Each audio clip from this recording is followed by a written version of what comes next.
The primal urge I get to unfollow every single time an influencer says something like, sorry I haven't been on much. Shawty, what do you mean? We haven't been waiting for you. We haven't been wondering. For all we know, you were pooping. Like, sis, please. Dad, I'm prairie dogging it. What the hell does that mean? Before you all freak out like, who is this chick?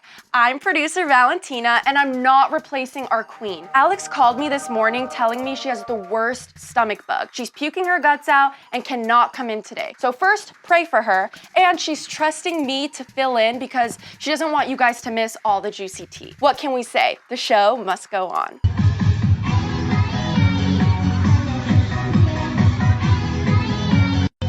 Kendrick revealed she was recently in an abusive relationship. There's a lot of sources claiming Leonardo DiCaprio has his sights set on Gigi Hadid. I'll tell you if I agree or disagree with this theory.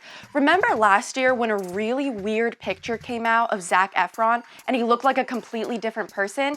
He's explaining why. Then I have an update on Tom Brady and Gisele's marriage woes, plus the freak of the week. I'm producer Valentina, filling in for Alex Clark, and this is POPlitics.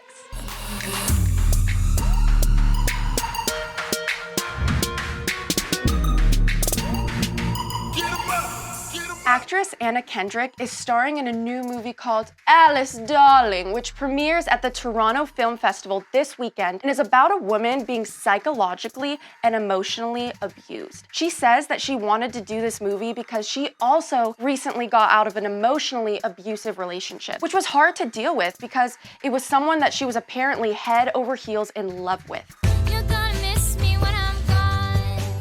She filmed Alice Darling in late 2021 and said it was many months after her split from this person that she didn't name. According to the Daily Mail, in the movie, she's taken by a man who twists her mind with psychological games. Alex put together a nice list of Anna's famous exes for us before she began barfing her brains out. Very nice of her. So let's go down a trip down memory lane. Not that kind of trip. Anna dated Jake Gyllenhaal in 2012, which feels pretty long ago, and she did say the Psycho guy was more recent. Then there was director Ben Richardson in 2020, who's worked on movies like The Fault in Our Stars, and comedian Bill Hader from 2020 to 2022. Bill Hader is interesting. He's the most recent, but she started filming this movie in late 2021, and her relationship with him wrapped earlier this year. So does this mean that it's unlikely to be him? CUTEservatives, what are your bets? I think you're joking, but great. Tons of outlets are running with this story that allegedly Leonardo DiCaprio has his sights set on dating supermodel Gigi Hadid. In Touch claimed that Leo and Gigi have hooked up a few times this summer, and Us Weekly says that he's interested in her, but she doesn't want to be more than friends.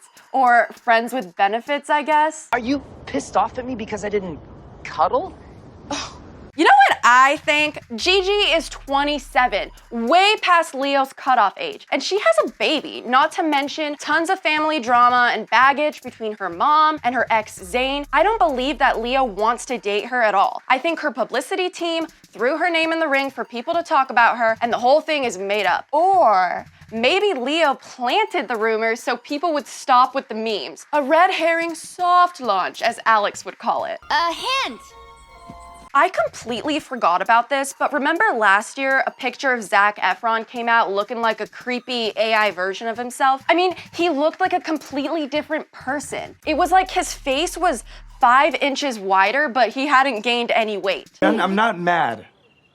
I'm just disappointed. Well, the truth came out, and it always comes out. Zac told Men's Health that he looked so different because he had slipped in his house while running with his socks on, and he completely busted his chin on a fountain. He said his entire chin bone was hanging off. Wings of love.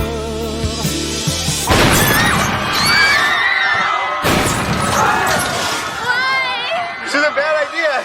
He said that during his recovery from the fall, his facial muscles got really big. So to compensate for the injury, he worked with a physical therapist to counteract with the growth. That's why he looked like Clef the Boy Chin Wonder for a second. Not to be the bearer of bad news, but I have bad news. What? Tom Brady and Gisele Bündchen are this close to getting a divorce. It's looking more like divorce now than not. Alex told you that Gisele had stormed out of the house recently and has been spending time away from Tom because she's furious and hurt that he's going back on his word about retiring. Well, insiders close to the couple say that Gisele has now returned to Tampa after her angry solo trip to their home in Costa Rica, but she's only back to see their kids and refuses to stay at home with Tom. Nothing is official yet, but sources say it's so bad it might just be sooner than later. Although they have had knockout drag-em fights before and have worked it out, this time it just seems a little different. In the arms of the angel, fly away from here. Ben, can you sing for us? Ben Shapiro? Oh wait, he probably doesn't recognize my voice. Benjamin, no! I said certified freak. 7 days a week. Congresswoman AOC, or the other Alex, as I like to call her, told JQ that she will never be president because America hates women. Which was weird because I thought everyone also wanted to sleep with her. Look at that big, juicy booty, this Latina, like whatever. Just a hunch, but maybe America doesn't hate women. And maybe you should take your big booty to socialist Venezuela, which you love so much, and see how they'd react to a female president there. I think I'll pass. Okay, all right. Alex told me to remind you to listen to the new episode of The Spillover this weekend that's out today, featuring a doctor who had to piece together body parts in a Brooks Brothers on 9/11. It is so emotionally intense. Everyone was crying listening to her record it. It's a heartbreaking and important story to share with family and friends this weekend, and also to remind us why we should never forget. Now here's where I need a big favor from CUTEservatives. I have never been on camera. Alex literally randomly asked me to host POPlitics this morning and to not mess it up. I'm not sure if I did well or not, but she's the boss, so worst case scenario, this episode has no love and she sees it after entrusting me with this. So I am begging you with my life. Heart this episode or thumbs it up. Share your thoughts on some of the stories we talked about today. And please, please, please DM this episode to someone you know and tell them to do the same thing and hit the save button. Otherwise, I may never be allowed back.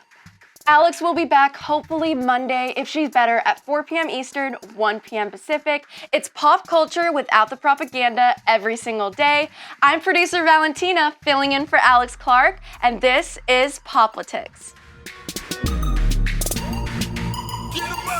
Clearly, POPlitics is best served visually, but you can also listen to POPlitics if you just want the audio. Subscribe to us anywhere you get your podcasts: Apple, Spotify, iHeart, TuneIn, and more. Also, make sure that if you are listening to the podcast version, you leave us a 5-star review. And don't forget, subscribe to POPlitics on YouTube.